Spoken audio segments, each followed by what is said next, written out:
debería ahora ser un poco más regular.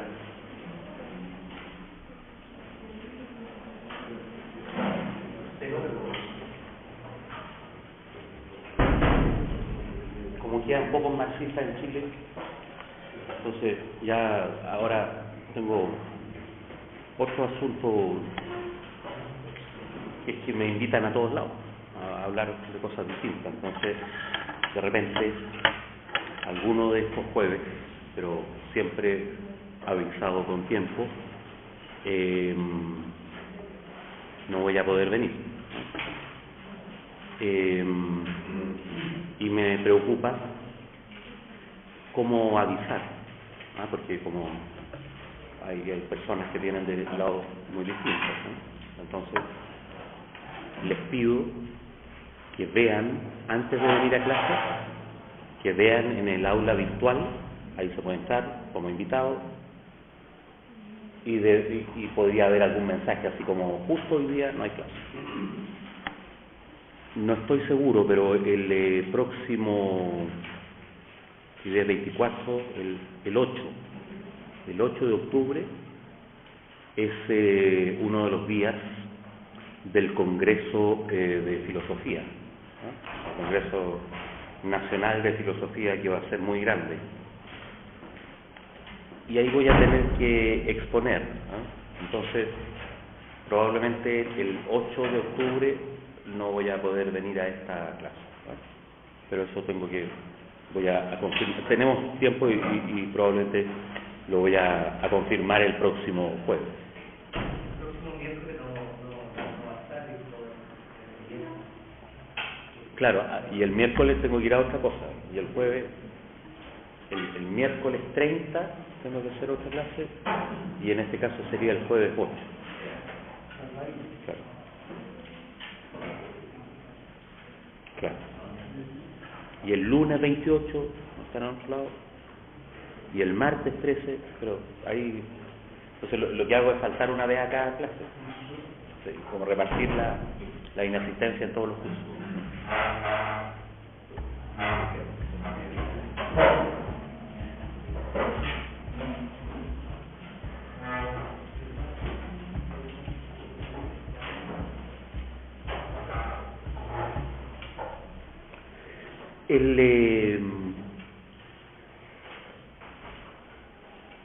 En la época del estalinismo se produjo mucho marxismo. Por un lado, la cosa penca es que todo el marxismo que se produjo está marcado por el estalinismo, ¿no? Y entonces, leído 70 años después, claro que uno tiene que estarle sacando las capas, ¿no es cierto?, de contingencia a cada texto para ir a lo sustantivo, ¿no? En la práctica todo el mundo se está pronunciando a favor, en contra, o incluso cuando omite se está pronunciando respecto del estalinismo.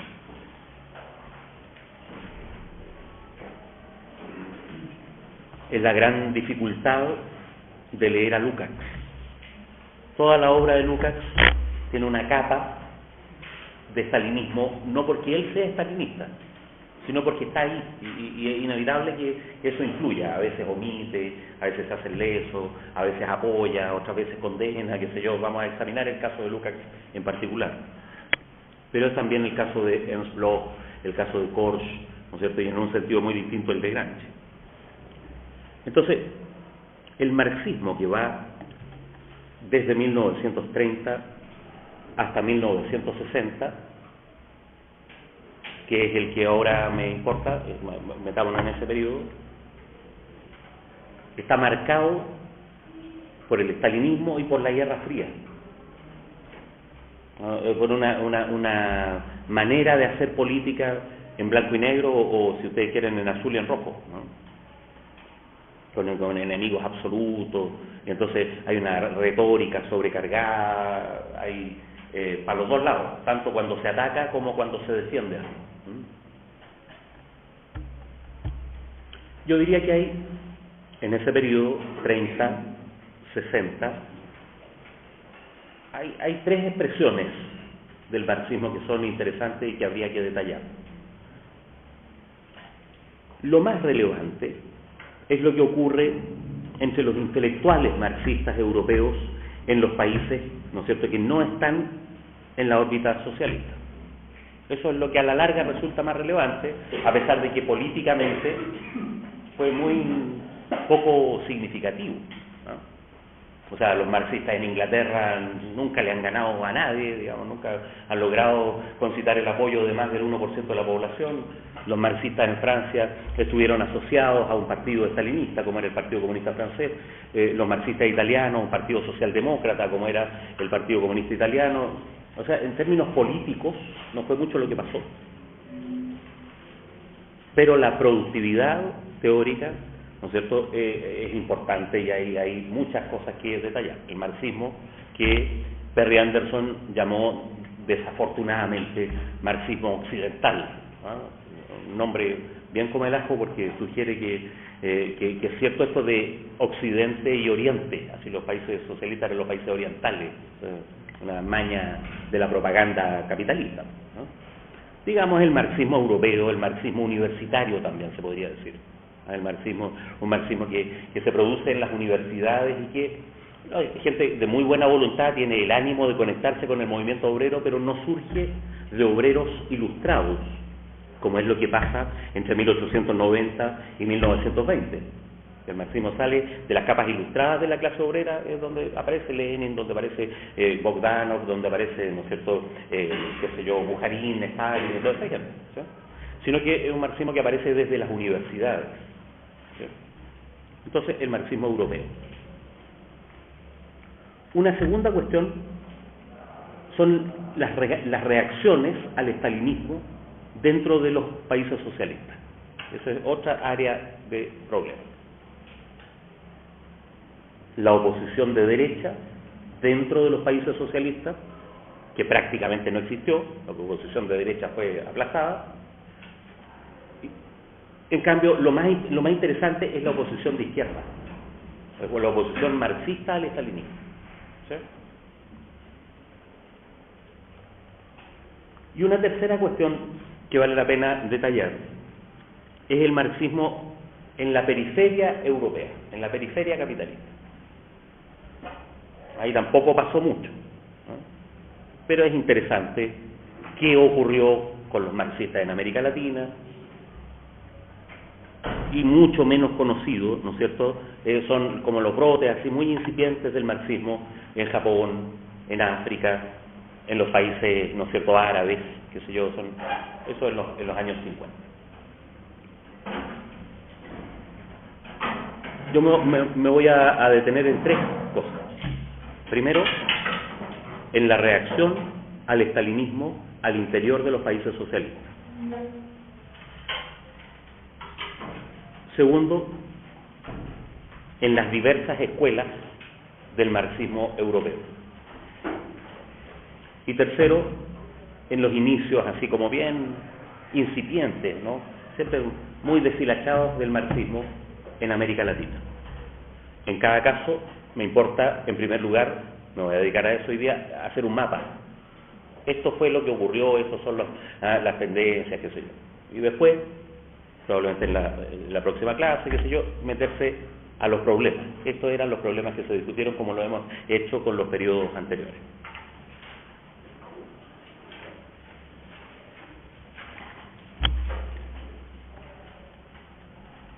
Entonces, primero, los disidentes, por decirlo así, ¿no?, lo que después, desde la propaganda capitalista, se llamaron disidentes. A pesar de que la expresión disidente viene más de los años 60, ¿sí?, pero, digamos, la oposición de izquierda o la oposición al interior de los países sociales, ¿sí? ¿Cuál es el fenómeno central? El fenómeno central es que los estalinistas en la Unión Soviética exterminan a los marxistas no estalinistas, exterminan a los bolcheviques, ¿no es cierto?, a la larga expulsan, ¿no es cierto?, a toda la izquierda Como decíamos en la sesión anterior, la represión estalinista fue contra la izquierda y la derecha ya no existía, había sido derrotada en la guerra civil, ¿no es cierto?, que es la revolución. De tal manera que el fenómeno más interesante se produce cuando el sistema soviético se expande a Europa. Ahí es donde aparece, ¿no es cierto?, la discusión anti-estalinista un poco más, ¿no? En la Unión Soviética se demoró muchísimo. Pues la hegemonía estalinista en la Unión Soviética fue, ¿no es cierto?, total, y además con un enorme, como hemos dicho, apoyo popular. El estalinismo tenía apoyo de masa, digamos. ¿Cuáles son los problemas en los países socialistas, entonces? Una primera cuestión que ocurrió en los países socialistas es que cuando llegaron los soviéticos, porque eso era el socialismo era el socialismo soviético, ya había en varios de los países socialistas partidos comunistas, partidos socialdemócratas marxistas, y eso generó un cierto roce. ¿Sí? O sea, había una izquierda soviética, prosoviética, y había una izquierda que era como, si ustedes quieren, nacionalista, o no por ser nacionalista, sino porque ya tenían una cierta tradición, sobre todo en Checoslovaquia, en Hungría, ¿no es cierto?, en lo que quedaba de Alemania. ¿Sí? Y entonces, ¿qué es lo que ocurre? Ocurre que en los países socialistas ahora, en la época que va de 1948 a 1953, es decir, cuando se abre la Guerra Fría, hay una represión generalizada, una represión de tipo estalinista, una especie de equivalente de los juicios de Moscú, pero ahora en Alemania, en Polonia, en Checoslovaquia, qué sé yo. ¿Sí? Noten que previamente hubo una época feliz, que describimos la última vez, la época feliz, ¿no es cierto?, de 1944 a 1948, con el auge de los procesos socialistas. Un auge que se produjo primero por la invasión soviética y después porque varios de estos países decidieron, con partidos comunistas que alcanzaron mayoría significativa, decidieron plegarse al campo del socialismo. Entonces, en Checoslovaquia y en Hungría, sobre todo, hubo procesos eleccionarios intervenidos, qué sé yo, medio mañosos, pero en que el socialismo se produjo con un cierto apoyo de masa. ¿Sí?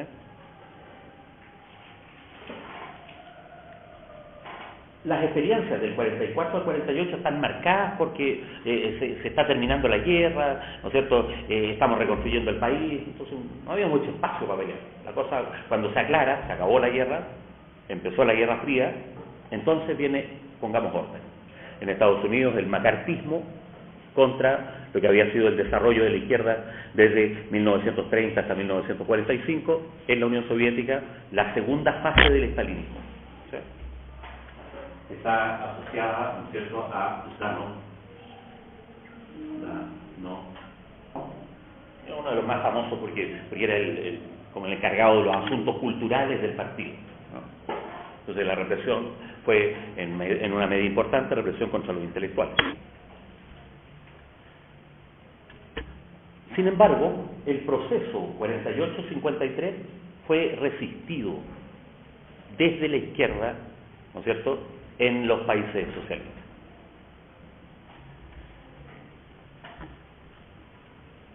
Aquí hay problemas concretos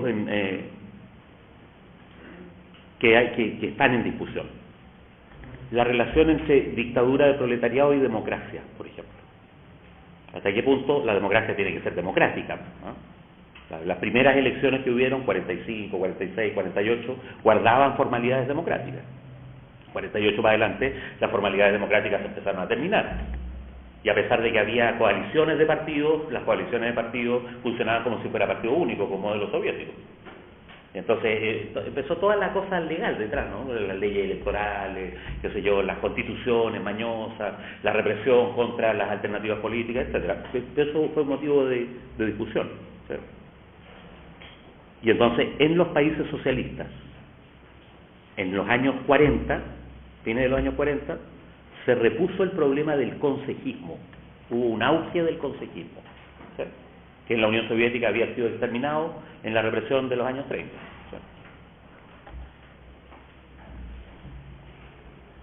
Y hubo consejistas que sostuvieron que el mismo tema anterior, el mismo tema Rosa Luxemburgo, que la democracia era una conquista del proletariado, que estos países socialistas ya habían sido conquistados militarmente, y entonces que había una cierta defensa militar que garantizaba que los procesos, ¿no es cierto?, democráticos no iban a ser demasiado peligrosos, que no se iban a dar vuelta a la chaqueta, cosas por el estilo, y que por lo tanto se imponía una cierta democratización en la base social, en las industrias, ¿no es cierto?, la cosa consejista de la administración democrática de la producción, más que la cosa de las elecciones formales. Enseguida, en los países europeos, ¿no es cierto?, de la Europa más hacia Occidente, los partidos tenían una componente de intelectuales muy fuerte, que en la Unión Soviética era menor. Como el Partido Soviético tenía, los intelectuales provenían de la clase obrera, digamos. Pero en Checoslovaquia, en Polonia, en Hungría, ¿no es cierto?, que son los países más interesantes, y bueno, en Yugoslavia, los partidos tenían una componente intelectual muy grande. Entonces se puso el tema, no solo ya no de la alianza obrero-campesina, ese no era el tema era más bien la alianza de los obreros y los intelectuales. Y entonces eso chocó con la idea soviética, ¿no? La idea soviética de que el eje de la revolución es la alianza obrero-campesina. Y entonces hubo un montón de discusiones acerca del papel de los intelectuales.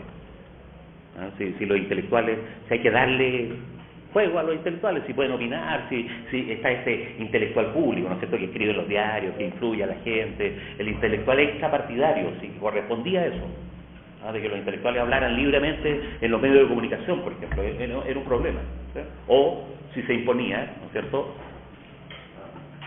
claro, el defensor de eso, si se imponía la idea de Partinost, el espíritu de partido. Los intelectuales que no tienen espíritu de partido, preferible que no salgan en los medios de comunicación. ¿Sí?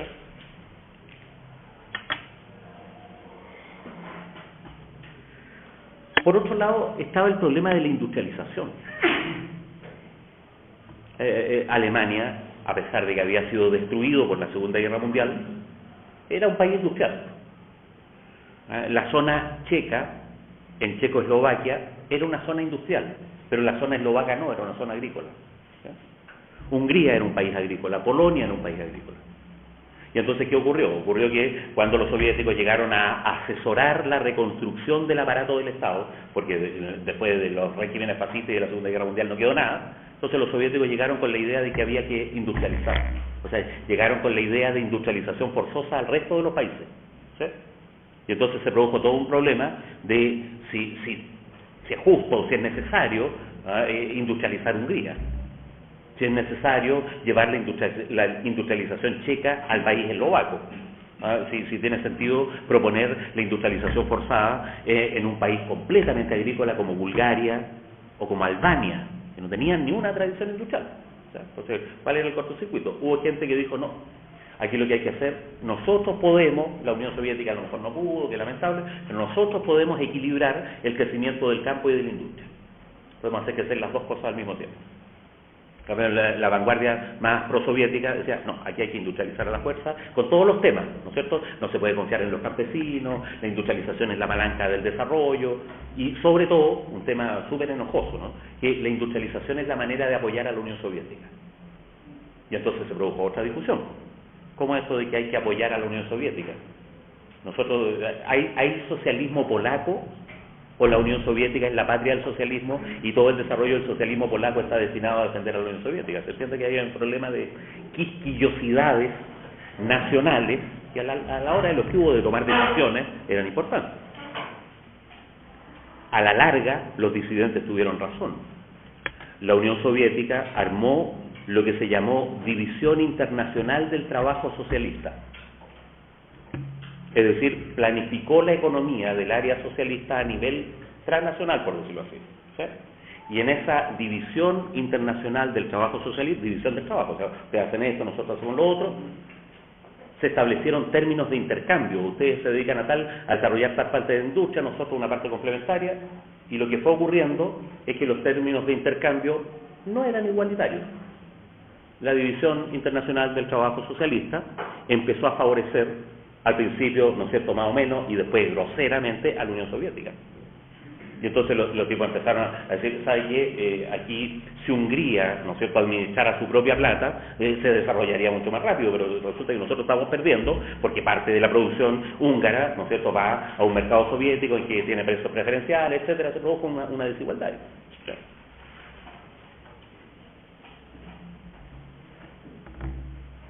Como estos eran partidos que tenían una presencia intelectual muy grande, el problema de la censura ideológica se transformó en un problema grave. Ya no en el espíritu de partido de escribir cuestiones de política, no, la censura sobre el arte, la censura sobre la política cultural. Los soviéticos, a lo mejor con la mejor de las intenciones, promovieron políticas culturales prosoviéticas, sovietizaron la cultura. A mí, como me toca hacer clases de historia de la danza, hay un fenómeno que es interesante ahí al respecto. Alemania era un país que nunca había tenido ballet. De hecho, se decía, el país sin ballet. Alemania es la patria de la danza moderna. Meridin, Kurt-Jooss y todo eso. ¿Sí? Bueno, cuando llegó la invasión soviética, los tipos reestructuraron las escuelas de danza, porque tiene que haber danza, este es el gran país de la danza, trajeron puros profesores de ballet. Y entonces los profesores antiguos, los que habían, ¿no es cierto?, los autores que habían desarrollado la danza moderna, claro, fueron a escuelas secundarias, le hicieron institutos chiquititos, qué sé yo, un centro cultural asociado a una municipalidad, pero las grandes escuelas de danza en Alemania eran de ballet, con profesores soviéticos. Lo mismo pasó con la pintura, ¿no? Bueno, la represión cultural en Alemania había sido monstruosa, entonces no quedaban artistas. Ya, pero cuando hubo que reconstruir la plástica alemana, se impuso el realismo socialista. ¿Sí? Cuando hubo que reconstruir la literatura alemana, entonces el modelo era Cholohoff, ¿no es cierto? Eran, qué sé yo, el modelo que se había ido construyendo de una gran literatura. Por lo demás, la literatura rusa bajo el estalinismo es una literatura con un valor enorme, ¿no es cierto? Pero era un modelo soviético. Entonces ahí viene la discusión sobre la sovietización de la cultura. Noten que empezó un problema bien curioso, se empezó a rescatar el folclore. ¿Sí? Y entonces empezaron Hungría, Polonia, qué sé yo, Alemania democrática, Bulgaria, se llenaron de balalaika. La balalaika es un instrumento ruso, porque el rescate del folclore fue el rescate del folclore ruso. Y empezaron a hacer clases de baile ruso en Polonia. Y noten que los polacos han sido enemigos de los rusos durante 300 años, entonces no, hay un problema ahí. ¿Sí? Fue una política cultural homogeneizadora. ¿Y ahí qué hay del feminismo, trotskismo, de la revolución permanente? ¿Cómo se podría analizar ese fenómeno? Bueno, los trotskistas eran los malos, entonces, ¿qué ocurrió? Que hay que tener presente que los soviéticos llegaron a liberar países que habían vivido un montón de años bajo el nazismo. Y entonces ya los nazis habían dado cuenta de la ultraizquierda, digamos. Y la ultraizquierda estaba en el exilio, qué sé yo. ¿Sí? Pero cuando se terminó la guerra, y en el proceso de liberación, hubo muchos trotskistas, por decirlo así. Y entonces cuando llegaron los soviéticos, al principio, por eso digo, los años felices, todos cruzamos junto con el socialismo. Pasaron 2, 3, 4 años y de repente alguien dijo, pero fulano de tal antes de la guerra era trotskista.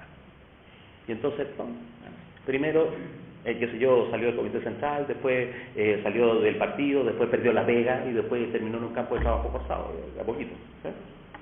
Entonces había minorías trotskistas, pero minorías trotskistas que habían sido diezmadas por los nazis. Entonces cuando llegó, por eso es una historia poco conocida y poco rastreable, digamos.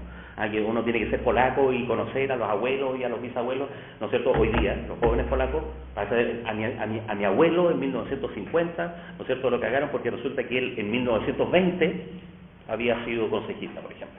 Esas historias son historias muy internas de cada país socialista. ¿Sí?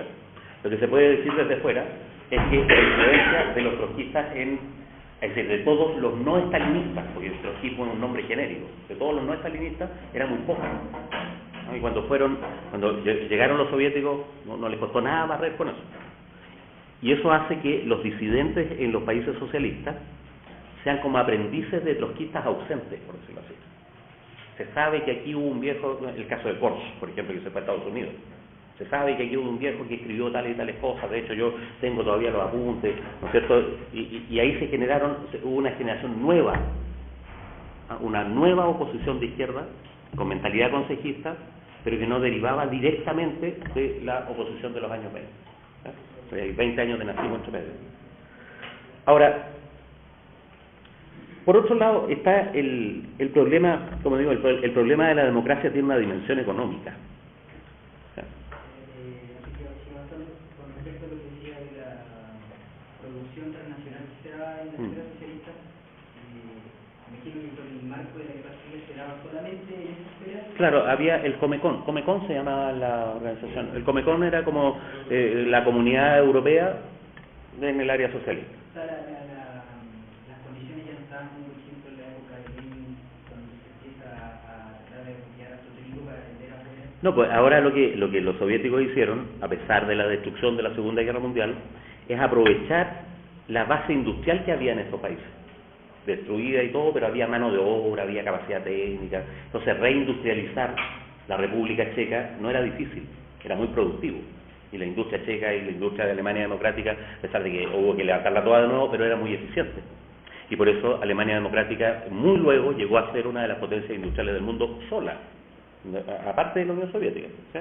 Entonces, ¿qué es lo que ocurrió? Que esa industrialización estaba ordenada desde una planificación central internacional, por decirlo así. Y en esa planificación central los países comerciaban.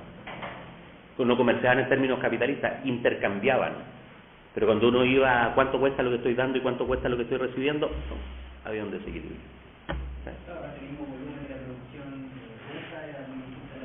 Lo que pasaba en general es que los rusos compraban y compraban y compraban y compraban. Y lo que ocurría es que compraban a precio de huevo. O sea que Rusia era un mercado, por decirlo así, socialista y todo, pero mercado enorme, y entonces absorbía la producción de todos los países socialistas. ¿Ya? Y lo que daba a cambio, ¿no es cierto?, en general grano o industria más especializada, porque la industria soviética avanzó tecnológicamente, qué sé yo, no tenía el mismo valor. Ese era el problema de los términos de intercambio. En la Comunidad Europea pasa algo parecido con los países que tienen más desarrollo agrícola y los países que tienen más desarrollo industrial. Por ejemplo, cuando uno compara el intercambio de los suizos con los alemanes, de los franceses con los suecos. Suecia es un país industrial. Francia, en términos relativos, es un país más agrícola. ¿Sí? Que es uno de los efectos de que la Revolución Francesa se demoró 100 años más que en Inglaterra. ¿Sí? Y entonces también ahí hay ciertos desequilibrios. Claro, pero eso se puede administrar, ¿cierto? En el área socialista se podía administrar. Todos opinaban y la Unión Soviética decidía. Por eso los chinos después decían que era el social imperialismo. Hay como una especie de acusación espectacular, pero que tenía una base. ¿Sí? Entonces, la dimensión económica de la democracia es que a la gente se le ocurrió que el socialismo consistía en la autogestión obrera. Y entonces se produjo un problema político en torno a la planificación central. Los partidarios de la planificación central y los partidarios de una planificación distribuida, en que habían consejos de fábrica en la práctica. ¿Sí? Pero además se produjo un problema muy concreto, ¿no? Como aquí es una situación histórica muy particular. Resulta que la Unión Soviética ocupó militarmente estos países. O sea, millones y millones de soldados soviéticos estaban repartidos, ¿no es cierto?, en todos los países de Europa Oriental. No es ni una novedad. También Alemania estaba ocupada militarmente, también Francia se rearmó, Italia, ¿no es cierto?, también invadieron Grecia los ingleses, ¿no es cierto?, exterminaron a los comunistas y se armó el Tratado del Atlántico Norte, ¿no es cierto? O sea, la militarización de Europa fue por los dos lados. La Guerra Fría es fría porque no disparaban balas, pero acumulaban armamento y además acumulaban bombas atómicas, ¿no es cierto? Y entonces empezó a pasar en los países socialistas que cada país tenía que mantener a las tropas soviéticas. Y entonces, con el tiempo, el costo de mantener la ocupación soviética empezó a crecer. Empezó a significar, ¿no es cierto?, un enorme esfuerzo económico. Mucho, es decir, los soviéticos lo que hicieron, ¿no es cierto?, ya que los norteamericanos tenían más bombas atómicas, es meter, ¿no es cierto?, miles, así, bueno, decenas de miles de tanques, decenas de miles de fortificaciones, cientos de miles de soldados. Entonces el peso fue una fuerza armada distribuida, una fuerza armada convencionales. Entonces todo el problema militar de la Guerra Fría era que los soviéticos invadieran Europa, porque no había manera de pararlo, ¿sí? Si se decidían a avanzar, iban a hacer lo mismo que con Hitler, un ejército así como de 3.000 kilómetros avanzando y aplastándolo todo. Bueno, pero ese ejército que nunca avanzó estaba estacionado, y ese estacionamiento costaba plata, y la plata la pagaban los países socialistas, ¿sí? Y entonces eso generó sublevaciones en los países socialistas contra la ocupación soviética. Fíjense todos los problemas, ¿sí? Sublevaciones populares contra la Unión Soviética, contra la ocupación soviética. La primera gran sublevación popular fue en Alemania democrática, en la realidad,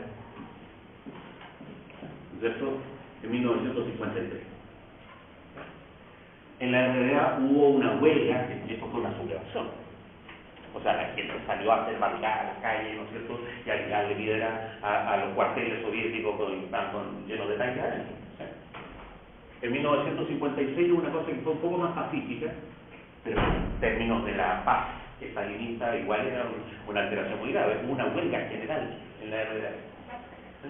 Donde una huelga en un país socialista es una cosa bien rara, ¿sí? Pero resulta que la gente los sindicatos tomaron una decisión por sí mismos, cosa rarísima, porque los sindicatos eran controlados por el partido. No, los tipos se rebelaron, tomaron las decisiones, asambleas, comunicaciones, en un país donde los medios de comunicación estaban centralizados, ¿no es cierto?, y de repente toda Alemania paralizada 2 semanas, 3 semanas. ¿Qué hace el gobierno? No de que no se puede ganar una guerra contra un pueblo. ¿Qué hace el gobierno cuando la gente no va al trabajo? Y no va. Entonces fue un problema. Esta sublevación fue más grave, fue más de violencia física. Esta otra fue una huelga que hubo que asumir de otra manera. El proceso más exitoso, ¿sí?, en estas sublevaciones fue el de Yugoslavia. Resulta que en 1948 Tito, ¿no es cierto?, Josip Broz Tito, simplemente desde la cúpula del partido sublevó a un país contra la Unión Soviética. Se entiende que si la cúpula del partido, y de ahí bajó todo el partido, pues ya la única manera de evitar eso era invadir Yugoslavia, ¿sí? Pero no se podía invadir Yugoslavia. ¿Por qué no se podía? Porque resulta que Yugoslavia estaba al lado de Grecia, y los ingleses acababan de invadir Grecia. Y entonces la invasión de Yugoslavia habría significado una prolongación de la Segunda Guerra Mundial. Los ingleses se habrían metido en Yugoslavia y habrían contado con el apoyo del pueblo yugoslavo. Y entonces explotó. Entonces los soviéticos quedaron como pillos ahí. Pillos en la Guerra Fría, porque era muy poca posibilidad de mover tropas sin empezar la guerra de nuevo, ¿sí? Y entonces, amparados por un paraguas bien curioso, ¿no?, que un paraguas norteamericano imperialista por un lado, ¿no es cierto?, y soviético por otro lado, es como que hubiera quedado un huequito ahí al medio, que ninguno podía avanzar mucho. Entonces, cuando dice la independencia de Yugoslavia, ¿no es cierto?, respecto del poder soviético, no sé, pues como la independencia cubana respecto de Estados Unidos. Los cubanos son independientes respecto de Estados Unidos porque durante 40 años los soviéticos lo estuvieron protegiendo. Bueno, aquí pasó esa cosa absurda, así que los norteamericanos no podían entrar, los soviéticos no podían entrar porque se podía producir un desequilibrio.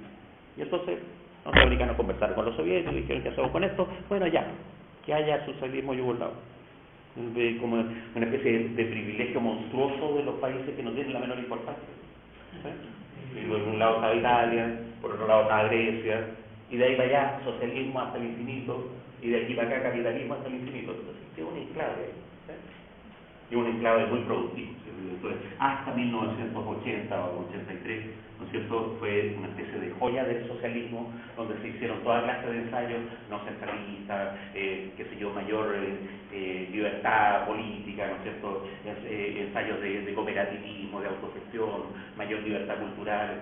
¿Sí? Un país socialista no convencional, Yugoslavia, debido a eso. Por otro lado, como se trata de hacer un mapa, ¿sí?, hubo una sublevación polaca en 1956. Porque noten que la época de la represión, ¿no es cierto?, dio origen, después que viene la represión, a un nuevo auge. El auge, ¿no es cierto?, 53, 56. Y ese auge culminó en sublevación. Es una nueva época, una especie de primavera de Praga, digamos, en los años 50 en varios de los países socialistas. La sublevación, aquí hubo, voy a poner ahí un signo de exclamación, en los lugares donde hubo matanza de obreros. Cuando digo sublevación, porque aquí hubo una huelga. Esta huelga en algún momento se negoció, se conversó y terminó pacíficamente. Esa es la gracia de Walter Ulbricht. La gran gracia que mantuvo a Ulbricht como secretario general del partido, porque demostró que no era necesaria la represión del 53, que perfectamente los sindicatos se podían conversar. Se llegó a un pacto, ¿no es cierto? Y entonces de ahí para adelante empezó a mandar, por un lado, el Partido Comunista sobre el Partido Socialista Unificado en la realidad sobre los sindicatos, pero paralelamente, ¿no es cierto?, la policía política empezó a hacer un lado a los dirigentes, ¿no? Pero eso fue como una transición chilena, digamos. Ulbricht se comportó como un Bellinger cualquiera, ¿no es cierto?, y arregló el problema, ¿sí? En cambio, y eso arregló el asunto, y eso le dio estabilidad política a la realidad hasta que se paró yo en los años, ¿no es cierto?, a fines de los años 80. En cambio en Polonia, ¿no es cierto?, la cosa fue mucho más fuertona, porque en Polonia se juntó la oposición concejista, el luxemburguista, con esos ecos de los años 20, ¿no?, con una cosa muy reaccionaria, ¿no? Polonia es un país católico, ¿sí? Y entonces ahí se produjo una confluencia de la oposición de izquierda con una oposición de ultraderecha, pero obrera. Mira, en Polonia ya no estaban los terratenientes, ya no estaban los banqueros, ya no estaban los industriales, todo eso lo había borrado, ¿no es cierto?, primero el fascismo, después la invasión soviética y después el socialismo, ¿eh? Entonces no había oposición de derecha en el sentido tradicional de la palabra. No había una oposición de derecha que provenía de los curas de pueblo, ¿eh? Una oposición popular de ultraderecha. Y noten que eso, ¿no es cierto?, va creciendo junto. Gente que es muy marxista, muy consejista, muy Che Guevara, al lado de tipos que son el colmo de reaccionarios.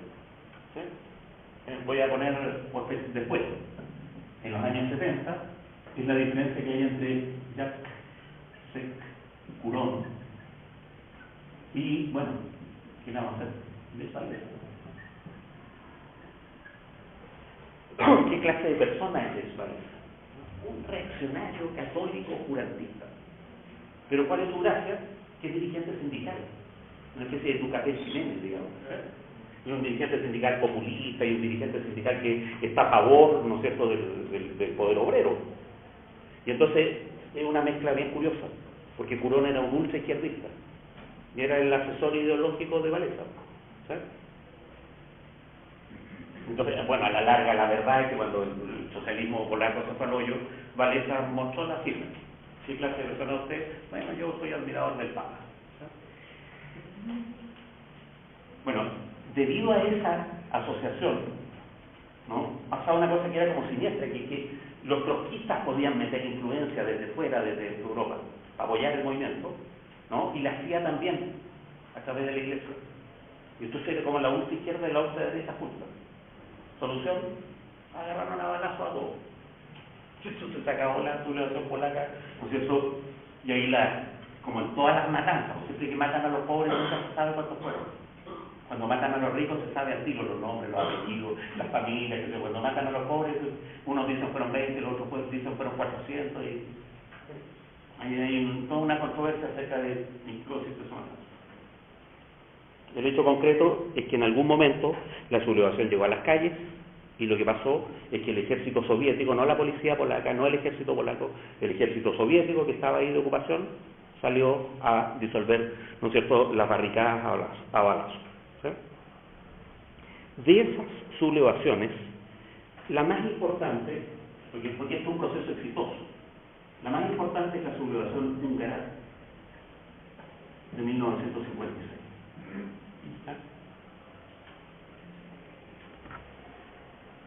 Ahí hay un tipo que es como emocionante por no sé, porque pertenece a otro momento histórico. Hay una especie de Gorbachov 30 años antes, donde no le correspondía, que se llamó Imre Nagy. Fíjense los vaivenes, ¿no? Los vaivenes. Nagy, comunista ejemplar, en la resistencia antinazi, en la clandestinidad, estuvo preso, torturado, héroe de la guerra, es la liberación. Entonces Nagy, en la época feliz de la liberación, uno de los grandes dirigentes, ¿no es cierto?, sube con la estructura del partido, llega al Comité Central, etc. Y en algún momento es elegido secretario general del Comité Central. Poquito tiempo. Pero después viene la represión. Nagy sospechoso. Y entonces sale el secretario general, sale el Comité Central, de repente más sospechoso, lo echan del partido. Y de repente lo toman preso. Y cae en la cárcel. Imagínense que de la cárcel nazi al secretario general, del secretario general a la cárcel estalinista. Y han pasado menos de 10 años. Pero en 53 la gente presiona y liberan a Nagy. Presionan las bases del partido, ¿no? Y lo reingresan al partido y lo rehabilitan y le reconocen que había sido héroe de la guerra, qué sé yo. Y entonces los más del partido van y lo eligen al Comité Central. Y en 1956, en octubre, el Comité Central lo elige secretario general del partido. ¿Se acuerdan? Los vaivenes de Nagy son los vaivenes de la oposición de izquierda dentro del proceso húngaro. Y entonces Nagy hizo un programa, y por eso el Partido Comunista Húngaro, por una enorme mayoría, ¿no es cierto?, lo eligió por el secretario general, hizo un programa que mirado desde fuera es antisoviético. Cosas mínimas. Que se acabe la ocupación soviética. Mínimo. Que Hungría dirija su propio proceso de industrialización. Porque había un problema de si Hungría iba a ser un país predominantemente agrícola o más bien industrial. Que dejen de pasar canciones soviéticas en la radio. Y empiece a rehabilitarse el folclore soviético. Que haya libertad para los intelectuales y libertad de cátedra en las universidades. El programa del Partido Comunista. El Partido Comunista. Y entonces se hizo un congreso a fines de octubre de 1956. ¿Sí? Que el intercambio socialista sea igualitario. Pasando. Y para eso tiene que ser en moneda y tiene que ser en equivalentes occidentales. Todo eso son herejías. Aquí estaremos en el socialismo, compañero, pero esto es comercio. Y si nosotros les vendemos 10, ustedes nos tienen que pagar 10. ¿Se entiende? Esa es una reivindicación. Y apareció todo esto vertebrado en torno a un tema que es, noten que aquí se hablaba de titoísmo. El titoísmo era una desviación, era una especie de trotskismo suave. ¿Sí? Un tema titoísta. El tema titoísta era el camino húngaro al socialismo. Pecado ideológico, ni lo piensan. Pecado ideológico, y esto de camino propio al socialismo, hay un solo socialismo, el socialismo del proletariado. Toda esa cuestión de que los chinos van a tener un camino, los húngaros otro, es nacionalismo pequeño burgués. Pero Nagy armó el programa, ¿no es cierto?, que fue aprobado en el Congreso, ¿sí?, en torno a el camino propio, ¿sí?, el camino húngaro al socialismo, digamos, el socialismo húngaro va a ser con empanadas y vino tinto. Eso era el lema de Imre Nagy, ¿sí?, o los equivalentes correspondientes. ¿Sí? Y entonces se empezó a poner la cosa color de hormiga, porque los soviéticos empezaron a mover sus hilos, a buscar dentro del partido quién podía traicionar a Nagy, nadie quería traicionar a Nagy, qué sé yo, a tratar de dividir el partido, nadie quería dividir el partido, a hacer problemas en la producción, sabotaje, nadie quería hacer sabotaje. Y entonces de repente los soviéticos empezaron a boicotear la producción desde fuera. Nagy empezó a tomar medidas más duras. De repente los tipos dijeron, es que las tropas soviéticas no se van a mover. Y cuando dijeron eso, la gente, asusada por el Partido Comunista, salió a las calles a pedir que las tropas soviéticas abandonaran Hungría. Entonces el problema concreto era que se vayan los milicos soviéticos, en nombre del socialismo. Es una reivindicación del Partido Comunista, ¿sí?, que se vayan los soviéticos. Y entonces, en noviembre, ¿sí?, es interesante, en esa sublevación húngara del 56, hubo un ministro de Cultura notable. ¿Sí? El ministro de Cultura fue Georg Lukács. En uno de los momentos de la complicadísima trayectoria de Lukács que vamos Pero a la hora de lo que hubo, Lukács estuvo con el socialismo húngaro, en una postura que era antiestalinista. No se fue para la casa, no fue compañero de ruta ni mucho menos, sino que se puso en un ministerio conflictivo, un ministerio que era responsable de la libertad académica de las universidades, de la libertad de expresión en los medios de comunicación de los intelectuales, ¿no es cierto?, de la rehabilitación de la cultura tradicional húngara, etc. De si vamos a enseñar materialismo dialéctico obligatoriamente en todas las escuelas o no, esos eran los problemas que Lukács tuvo que abordar. Entonces, en noviembre de 1956, esto se transformó en una sublevación. Se salió a la calle a hacer barricadas alrededor de los regimientos soviéticos, ¿no es cierto?, para que se fueran. ¿Sí? Y lo que ocurrió es que los soviéticos, ¿no es cierto?, salieron de los regimientos, dispararon a diestra y siniestra y se acabó la sublevación. ¿Sí? Y entonces hay como siempre, un gran debate acerca de cuál fue la dimensión de la matanza. ¿Sí? Pero sepan que hasta los más moderados dicen que hubo por lo menos 3.000 muertos, sobre todo en Budapest. ¿Sí? Y entonces 3.000 muertos no es poco. Eso, lo que pasó en concreto es que cuando salen los milicos a disparar a la calle, disparan así a matar. ¿Sí? Y pasó que salió la Toma Soviética y dispararon para todos lados durante 2 o 3 siglos. ¿Sí? Y entonces hubo un golpe de Estado. ¿Sí? Lukács fue exiliado, ¿no es cierto? Lo mandaron relegado a Bulgaria, creo, o Albania. ¿Sí? Lo mandaron relegado porque Lukács, no sé, era un tipo muy famoso, Pinochet mandando a la relegación a Neruda, no le podían tocar mucho. ¿Sí? Para que vean la gravedad del asunto, ¿no?, tomaron a Nagy, le hicieron un juicio sumario y lo fusilaron. En diciembre de 1956, Nagy fue fusilado. Pero noten que en 1956, justamente por esta presión en los países socialistas, resulta que el gran capitán de los pueblos tuvo a bien morirse en marzo del 53. Parte del alivio y del auge de la oposición de izquierda fue, ¿no es cierto?, que Stalin se había muerto. Y entonces que la Unión Soviética hizo un periodo de transición. ¿Quién va a quedar después de Stalin? Y entonces está Malenkov, Molotov, Khrushchev peleándose la Secretaría General. ¿Sí? Y mientras ellos están peleando, se empieza a sublevar el campo socialista. ¿Sí? Y entonces parte de la resolución de esto, ¿sí?, es que Khrushchev inauguró una política para contener o ser más razonable, digamos, con los desarrollos de los países socialistas. ¿Sí?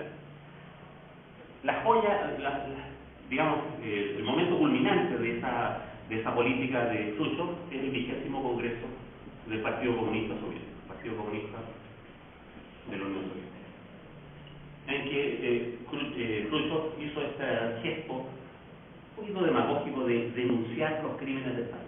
No denunció ningún crimen concreto, pero pronunció la palabra crimen.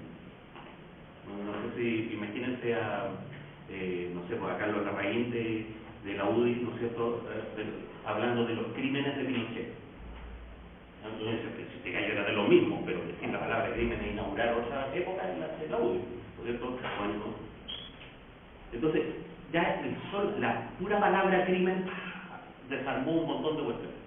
Y Khrushchev, porque era, ¿no es cierto?, un tipo ingenioso, aprovechó esa onda contra Stalin para deshacerse de todos los enemigos políticos que tenían, para quedar en solo. Entonces barrió con una generación de estalinistas duros, por decirlo así, denunciando a Stalin. La joyita de esa nueva política, que va a ser el neostalinismo, es lo que es la política de Khrushchev en Hungría. Pues resulta que la sublevación húngara se paró a balazos. Ese es el primer momento. Y entonces, pero eso coincidió con que Khrushchev agarró las riendas, ¿no es cierto?, secretario general, política internacional, qué sé yo. Cuando agarró las riendas, eso, mire, en Hungría vamos a dar un ejemplo. Vamos a buscar a alguien que pueda salir de esta violencia extrema. Y el tipo al que eligieron era un amigo de Nagy, un colaborador directo de Imre Nagy, que se llamó János Kadar. Es decir, en vez de poner, ¿no es cierto?, al más prosoviético a cargo, pusieron al más cercano a Nagy, fusilaron a Nagy y pusieron una especie de Nagy chico a cargo. la movida es, bueno, ya, algo de húngaro tiene que tener el socialismo húngaro. Y entonces pusieron una figura de transición. Y Nagy hizo algo que se hace siempre después de la dictadura, en la modernidad. Hizo un proceso de reconciliación nacional. ¿Sí? Logró que un 20%, un 25% de las tropas soviéticas se fueran. Y ese 25% de las tropas soviéticas que se fueron, marcharon por la calle, para que todo el mundo viera que estaba allí. Y entonces la gente dice, Kadar, el traidor, ¿no es cierto?, culpable de que hayan fusilado a nadie, pero Kadar está cumpliendo con el programa. Y entonces eso pacificó Hungría, inauguró otra técnica, ¿sí?, el neostalinismo. Al principio, como decíamos en alguna clase anterior, los fusilaban contra un muro, después los mandaban a campos de concentración. El neostalinismo es otra política, en que ya la represión es con pinzas, se trata de mantener a todos los ciudadanos vigilados. Ustedes vieron la película esta de la RDA, ¿cómo se llama la película? La vida de los otros. ¿Ah? Vean eso, el sistema de vigilancia que tenía la policía política, ¿no es cierto? Pero eso es otro tipo de represión, ¿sí? Empezó esta cosa de, qué sé yo, durante el periodo stalinista a la gran poetisa soviética Ana Akhmatova no la dejaron publicar nada. No, que publique nomás. Entonces empezaron a publicar todos los disidentes. ¿Cuál es la diferencia? ¿No es cierto? Que el don apacible de Mikhail Sholokhov, ¿no es cierto?, apareció en 1 millón de ejemplares, ¿no? Los poemas subjetivos de Ana Akhmatova aparecieron en 1500 ejemplares. Pero la publicaron. No sé si se da cuenta que no es la represión así, no se hace nada. No, es una represión que es una diferencia sistemática, ¿sí? Es otra manera más racional, por decirlo así. Y entonces Kadar inauguró un proceso de reconciliación nacional en Hungría que hizo que muy rápidamente el socialismo húngaro fuera como el socialismo más amable de todo el área socialista, donde había menos represión, donde había menos vigilancia sobre los ciudadanos, donde había más libertad cultural, junto con Yugoslavia, ¿sí? Por eso Kadar duró hasta 1986 como secretario general del partido. Y cuando los países socialistas se fueron al hoyo, Kadar renunció, no lo echaron, él renunció, ¿sí? Y renunció frente al Congreso, los diputados del pueblo, qué sé yo, y el Congreso le dio una medallita y salió con honores, y hasta el día de hoy es un héroe del socialismo, hasta el día de hoy, después que los húngaros ya se dieron vuelta la chaqueta completamente y se pasaron al capitalismo, ya Kadar es una figura respetada, ¿no es cierto?, en Hungría, ¿no? Como el proceso en que mejor salió, digamos, el marxismo de la camisa de 11 varas en que se había metido, ¿sí? Y entonces, con la política de Khrushchev, los disidentes perdieron, por decirlo así, por un lado, perdieron la conflictividad inmediata, ¿sí?, el enemigo duro contra el cual pelear, ¿sí? Por otro lado, empezaron a ser reprimidos de una manera mucho más sofisticada, ¿sí?, con impedimentos más sutiles, más que mandarlo a la cárcel, qué sé yo, ¿sí? Y entonces el crecimiento de la disidencia, de la oposición de izquierda, curiosamente, ahora que se podía hacer más igual que Chile, fue más difícil. No sé si se dan cuenta que la concertación fue mucho más eficiente para disgregar el movimiento popular que Pinochet. Lo mismo pasó en los países socialistas. El neostalinismo, hay que considerar además que el neostalinismo coincide con una etapa de crecimiento económico. Entonces a la gente le va mejor, aumenta el estándar de vida visiblemente, y por otro lado la represión no es tan fuerte. Y entonces eso es apoyo de masa, y eso es quitarle el piso, ¿no es cierto?, a esa conflictividad directa que sostenía a la disidencia. Y entonces los disidentes se demoraron más en rearticular una oposición de izquierda, demoraron harto en realidad, ¿no? Desde el 56 para adelante no hubo grandes sublevaciones, ¿no es cierto? Y cuando hubo un gran movimiento opositor, ese movimiento opositor Checoslovaquia, fue en 1968. ¿Se dan cuenta? Esta es la paz de Khrushchev.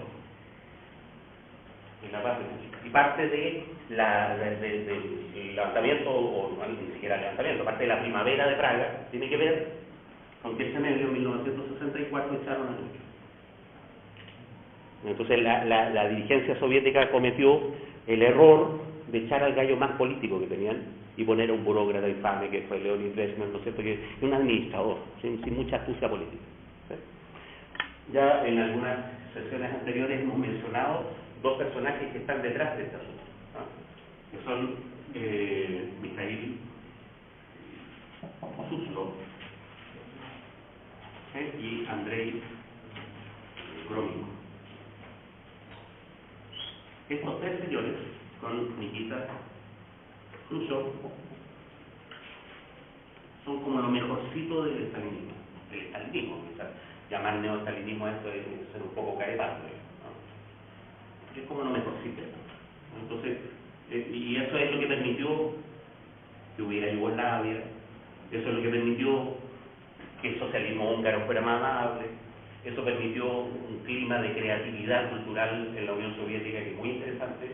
Uno cree que en la Unión Soviética había pura represión y no, había estas diferencias, porque la creatividad cultural era el margen, era en pequeña escala, pero había. ¿Sí? Y entonces, ¿qué es lo que ocurrió en 1964? Que los burócratas, ¿no es cierto?, con esta cuestión de la crisis de los misiles en Cuba, qué sé yo, se pusieron nerviosos con la guerra nuclear, y entonces cae Nikita, y estos otros bajan de perfil, por decirlo así. Bajan de perfil frente al nuevo secretario general que se llamó Leonid Brezhnev. ¿Sí? En clases anteriores hemos comentado, Mikhail Suslov y el partido super jerárquico tenía un número, el número 1, el número 2, el número 3 y el número 4. Entonces estamos hablando aquí de, ¿no es cierto?, el número 1, Khrushchev, el número 2, Mikhail Suslov. Este era como el encargado de la Inquisición, digamos, el encargado ideológico del partido. Ese es el cargo, el encargado ideológico del partido. Andrei Gromyko era el ministro de Relaciones Exteriores. Entonces, ¿qué ocurrió? Que del 56 al 64 está lo que se llama el deshielo. Y el deshielo es también deshielo respecto de Estados Unidos. La política de coexistencia pacífica. Eso es historia contemporánea. En que Khrushchev hace un pronunciamiento que es súper importante: nosotros no vamos a iniciar la Tercera Guerra Mundial. Agradezcan porque la lucha de clase podría haberse traducido en una Tercera Guerra Mundial. No, nosotros no vamos a iniciar la Tercera Guerra Mundial. No, nosotros vamos a ganar la guerra de manera pacífica, a través de una política de emulación. Vamos a industrializar el país hasta tal punto, el estándar de vida va a crecer hasta tal punto que las masas, ¿no es cierto?, en el resto del mundo van a querer aliarse con la Unión Soviética y no con Estados Unidos. La Unión Soviética va a ser, ¿no es cierto?, el modelo al desarrollo cultural. Y entonces, bueno, todas estas políticas, ¿no es cierto?, intencionalmente sacar el circo, el ballet, los atletas olímpicos, ¿no es cierto?, y el cine soviético a dar vuelta por el mundo para mostrar que el socialismo era algo que valía la pena. Y era verdad, que había un privilegio de la salud pública, que había un privilegio de la educación, que había vivienda, que había países socialistas en que el desempleo estaba prohibido. Está prohibido, o sea, uno no podía elegirse cesante, está empleado. ¿Sí? Y entonces, y ahí venía entonces la emulación pacífica. A ver, contemos cuántas enfermeras por habitante hay en este país, ¿no? La Unión Soviética es el primer país. ¿Cuántos médicos por habitante? ¿Cuántos profesores por habitante? ¿Cuánto es la participación, ¿no es cierto?, de la mujer en la fuerza laboral? Todos los índices económicos sociales de la Unión Soviética estaban arriba. ¿Sí? Y cuando uno comparaba y decía, no, bueno, qué sé yo, Suecia, en Suiza, no, la Unión Soviética estaba por... ¿Se dan cuenta? Uno dice, no, pero es que el capitalismo podía dar lo mismo. Sí, podía dar cosas así, pero nunca se alcanzaron, hasta el día de hoy, los niveles, ¿no es cierto?, de democratización de los servicios que hubo en la Unión, particularmente en algún, porque había países socialistas más pobres que otros, ¿no? Particularmente, ¿no es cierto?, en la zona europea de la Unión Soviética, esa era la parte privilegiada. Después, a la hora de los que hubo, resulta que la parte asiática era más pobretona. En la RDA, en la parte de la República Checa, por eso que a la larga se separó la República Checa de la parte eslovaca, porque siempre los eslovacos fueron más pobres, ¿sí?, en Hungría. ¿Sí? Entonces, ese es el socialismo bonito, ¿no? Ahí es donde uno se encontraba con cosas, no sé, asombrosas, así como llegar a un pueblo perdido en las montañas y encontrar, no sé, que todo el pueblo está en el teatro viendo una ópera. ¿Se dan cuenta? Esas cosas emocionantes son de esta época. Con la caída de Khrushchev, esto se revierte. y tiene que ver, no de que la caída de Khrushchev coincide con el asesinato de Kennedy, no de que coincide con la guerra de Vietnam, o sea, con el ascenso de Nixon, Lyndon Johnson, Nixon. Entonces el mundo se puso reaccionario por los dos lados, ¿no? Toda la época reaccionaria de Richard Nixon, toda la época reaccionaria de Leonid Brezhnev. Pero eso creó el fermento social para el auge de los disidentes del mundo. Y entonces por eso, rápidamente del 64 al 68, se armó. Noten que por el lado de la Europa capitalista, esta es la época del auge de los movimientos estudiantiles, que culminan en mayo del 68. ¿Sí?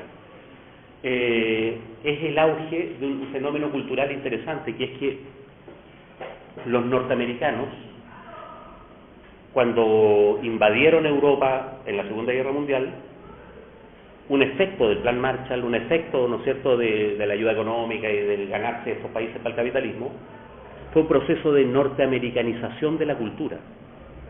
Y entonces eso pasó a los dos lados: sovietización de la cultura, norteamericanización de la cultura. Hay casos terribles, con el cine alemán de los años 50, por ejemplo. Había cineastas alemanes muy importantes, entonces ahí armaron la industria cinematográfica y lo que hicieron fue montar un Hollywood en Alemania. Y salieron musicales, las típicas películas tontas. Noten que en esa época se empezaron a producir western en Italia, en los años 50. Son los primeros western, antes de los western heroicos que son de los 60. ¿Sí? Los spaghetti western, pero ya groseros, es que los tipos en Cinecittà, ¿no es cierto?, se disfrazaban de Cheyenne, de Sioux, ¿no es cierto?, y los otros de vaqueros norteamericanos. Y eran todos italianos y hablaban en italiano. Entonces esa norteamericanización de la cultura fue resistida. Y en los años 60, el trasfondo, por decirlo así, cultural de las rebeliones estudiantiles son procesos de rebelión cultural en contra de los norteamericanos. Y entonces aparece la nueva novela francesa, la nueva novela alemana, el nuevo cine alemán, la nueva danza alemana, la nueva plástica francesa, etc. El estructuralismo francés, etc. La cultura europea se recupera. ¿Sí? Bueno, lo mismo pasó en los países socialistas. ¿Sí? Y eso son las primaveras, digamos, la primavera húngara, la primavera polaca, la primavera de Praga. Lo que pasa es que en la primavera de Praga hubo un gran hombre, que de nuevo es un Gorbachev donde no corresponde, digamos, que se llamó Alexander Dubček.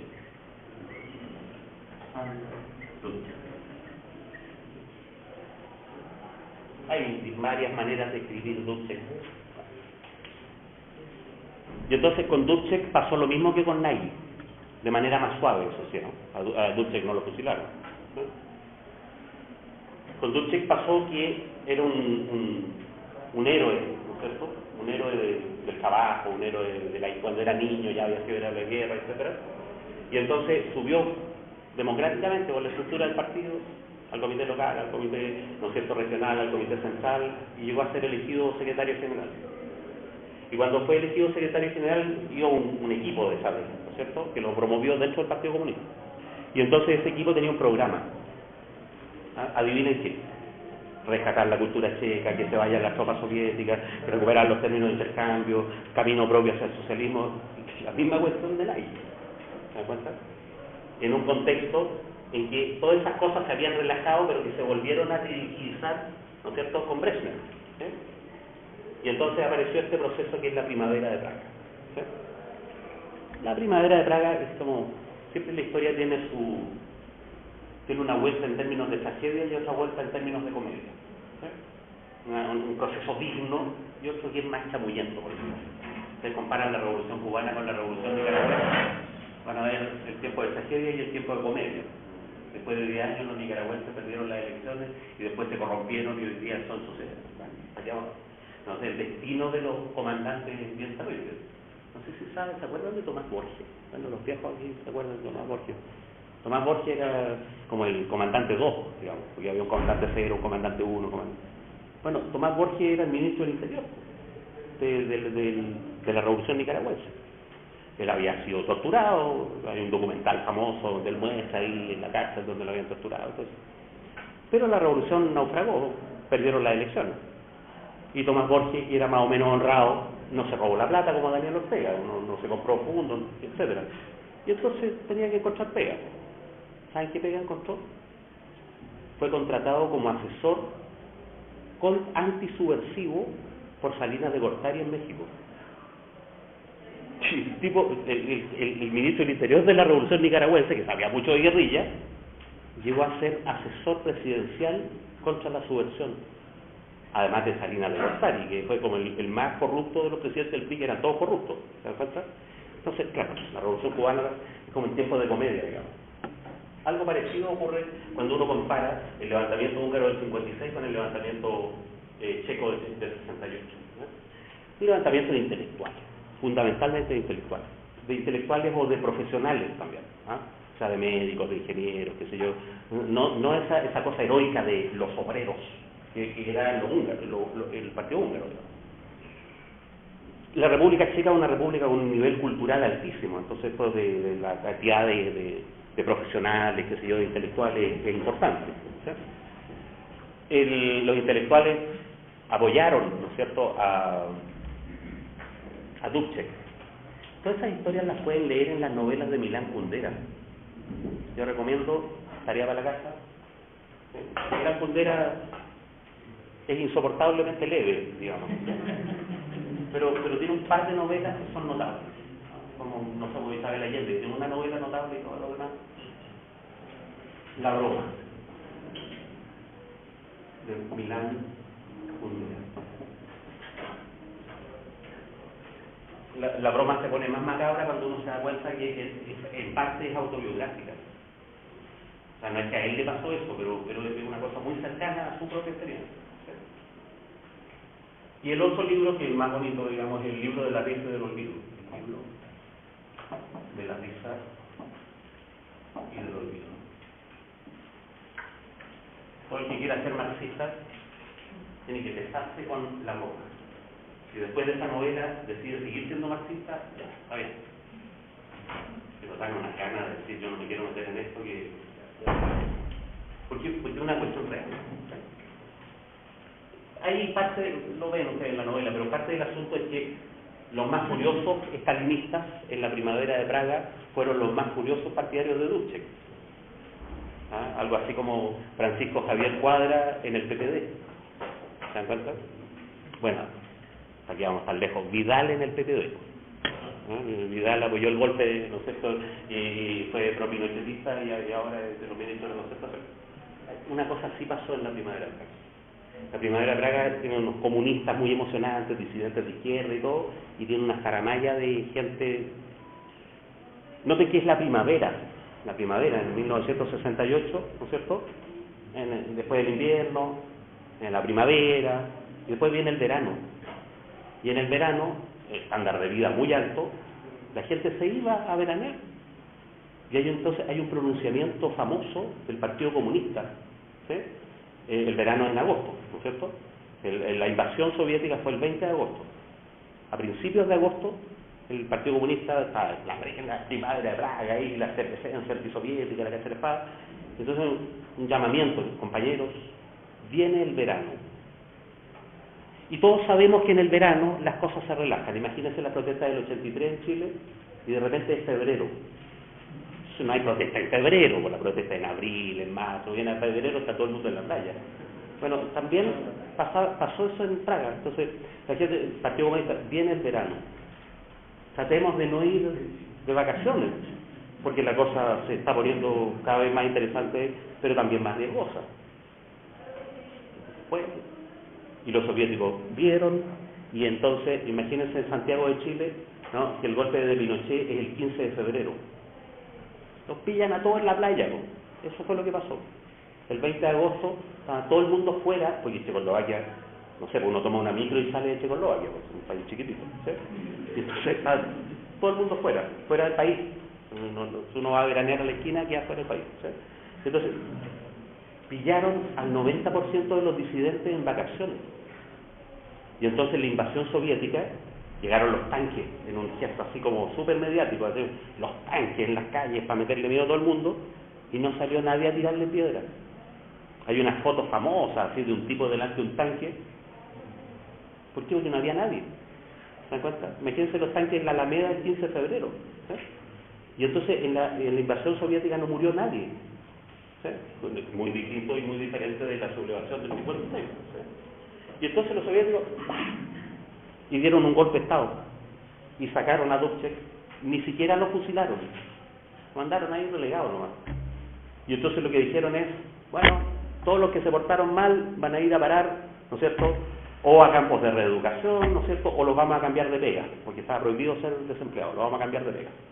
Entonces pasó una cosa muy como tragicómica, digamos, los médicos a limpiar vidrio, los ingenieros de taxistas. ¿Sí? Eso es reeducativo, pues si todos somos trabajadores, ¿o no? Y entonces los médicos dijeron, yo limpiando vidrio, y entonces se negaron a volver. Después de la primavera de Praga, ¿sí?, 1 millón de checos en la frontera. La frontera de estos países es ridícula, pues un alambrito, nadie cuida esa frontera, a pesar de que uno era un país socialista y el otro eran países capitalistas, no habían grandes tropas como en el muro de Berlín, ni cosas por el estilo. No, pues uno presenta el carnet y entra a Checoslovaquia. Entonces, 1 millón de gente viviendo alrededor. ¿Sí? Entonces, empezó a pasar que los tipos se establecieron afuera y siguieron cobrando el sueldo.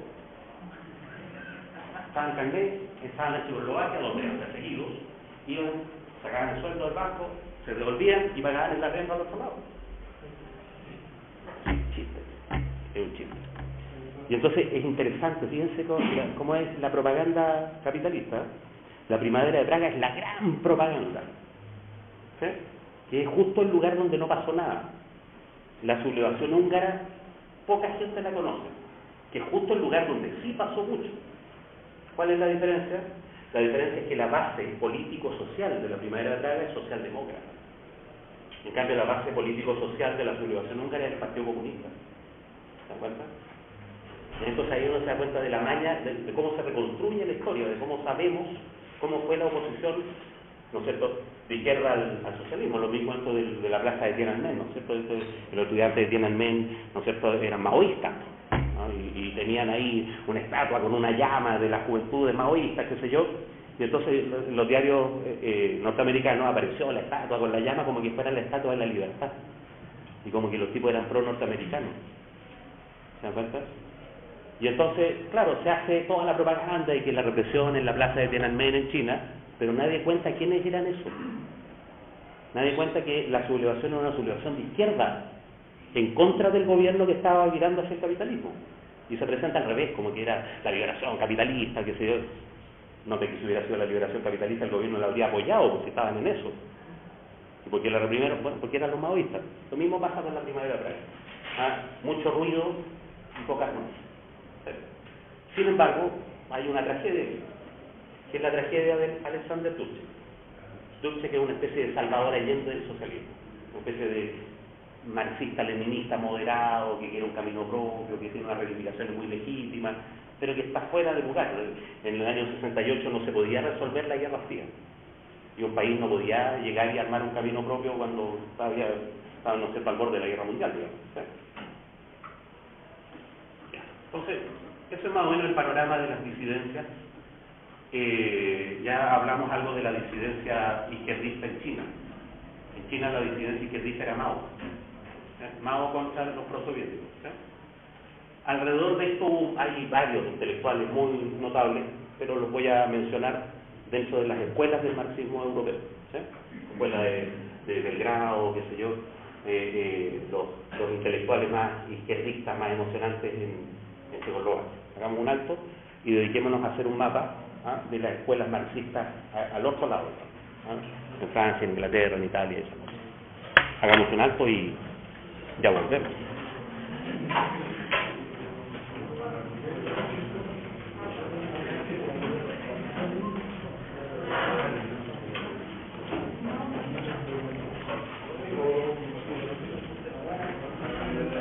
¿Cuándo voló Gagarin? El 61. Claro, y eso fue parte. Praga, el 64. Y se veía que tenía la Estuve por toda Bohemia. Había hartos movimientos anticomunistas. Y los comunistas vivían la raja, tomando cerveza como malo en la calle. Claro. Claro, porque había un estándar de vida muy alto. O sea, tenían base para... Bueno, en Bohemia la capital del huevo. Todo eso. O sea, no en vano la Bohemia se llama Bohemia. Sí, pues. El olor a cerveza en todo, y la capital es Pilsen. Pilsen. Entonces la ciudad de ahí se llama Pilsen.